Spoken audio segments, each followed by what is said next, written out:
শর্টে ভিডিওটি আপলোড করেছিলাম আরও 4-5 দিন আগে। তখন অনেকে ফাস্ট মোডে লোড করার কারণে আপনারা অনেকে এটাকে বিশ্বাস করতে চাননি। এখন যারা বিশ্বাস করেন না এদের জন্য ফুল ভিডিওটি দিলাম।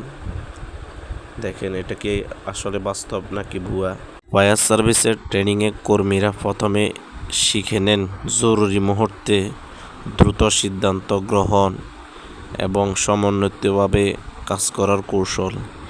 এখানে তাদেরকে আগুন নিভানোর বিভিন্ন পদ্ধতি, অত্যাধুনিক যন্ত্রপাতি ব্যবহার, ধোঁয়া এবং আগুনের মধ্য দিয়ে পথ খোঁজা, আহতদের উদ্ধার করা, সব কিছু এদেরকে এই ট্রেনিংয়ের মাধ্যমে শিখে নিতে হয়।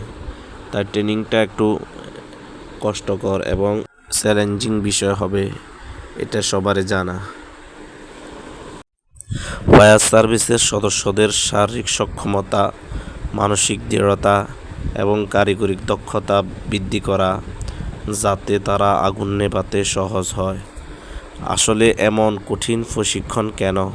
দ্রুত সময় দুর্ঘটনা মোকাবেলা করা, সাধারণ জীবন ও সম্পদ রক্ষা করা, দুর্যোগ সময় ফায়ার সার্ভিসের উপর আস্থা রাখতে পারে, দেশের সামগ্রিক নিরাপত্তা ইতিবাচক ভূমিকা রাখতে পারে।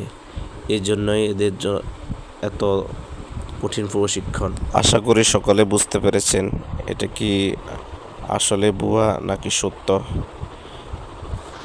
সবাই কমেন্টে বলে যাবেন।